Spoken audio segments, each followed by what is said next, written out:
Okay, let's get into one of the most talked about personal finance books of all time. Now, this isn't your typical how-to guide. At its heart, it's a story about two dads. One was a super educated government employee, the poor dad. The other, an eighth-grade dropout who became a millionaire, the rich dad. And their philosophies on money were polar opposites, which forced the author, Robert Kiyosaki, to really think and choose his own path. And I mean, wow, the difference in their thinking couldn't be more stark. You had poor dad saying that wanting wealth was basically a bad thing, that it corrupts you. But then you have rich dad who argued that it's the struggle for money, the lack of it, that causes most of life's problems. This contrast is everything. It's not about who's right or wrong, but about seeing two completely different ways of looking at the world. So being caught between these two very different father figures forced the author to think for himself, and he argues that that process of questioning and choosing was way more valuable than just being told what to believe. It's really the core message of the whole book. When it comes to your money, you have to forge your own path. All right, so this leads us to the huge problem that rich dad saw everywhere. He had a name for it, the rat race.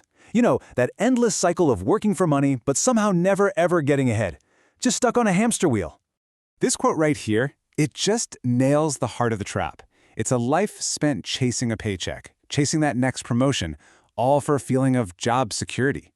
We're driven by fear and desire, right? But we never stop to ask if the path we're on is actually leading anywhere we want to go. And this is brilliant, because it shows you who really benefits from all your hard work. First, you're working your tail off to make the owners of your company rich. Then, before you even see your money, the government swoops in and takes its share. And finally, what's left goes to the bank to pay for your mortgage, your car loan, your credit cards. You're doing all the running, but they're getting most of the prize. And here's the real kicker.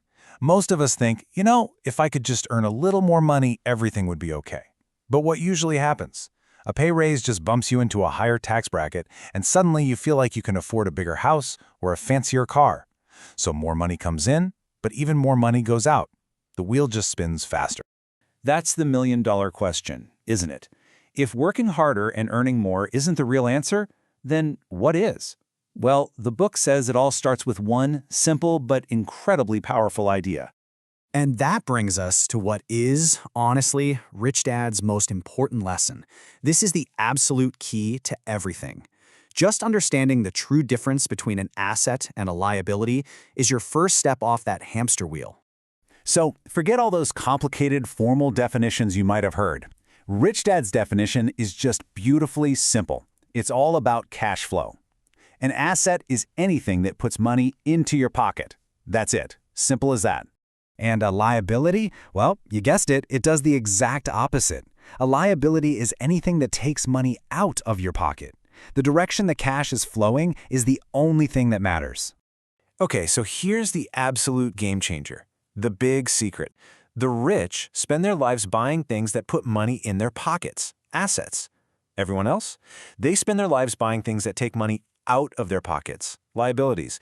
But here's the crazy part. They've been taught to call them assets, and that one misunderstanding is what keeps them running in the rat race. And this is where it really clicks for most people. Think about your house.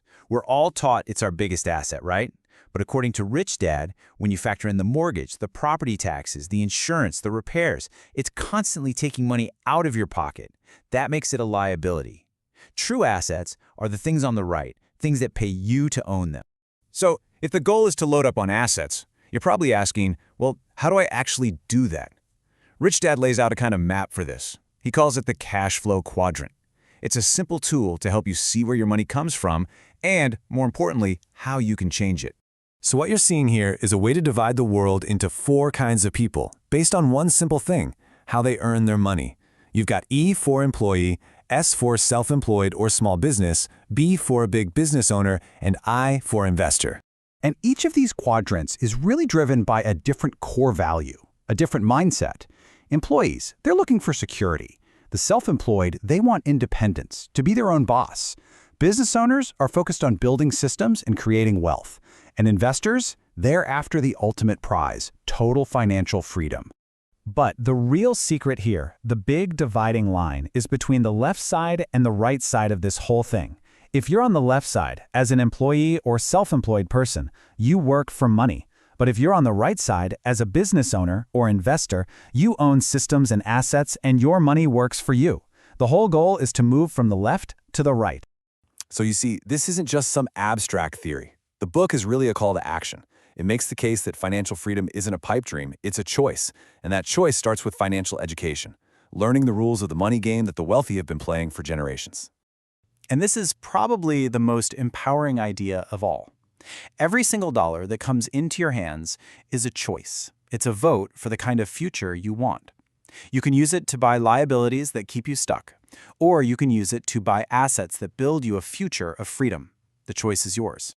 So in the end, it all comes down to this one powerful question for you to think about. We all have two incredible assets to start with, our mind and our time.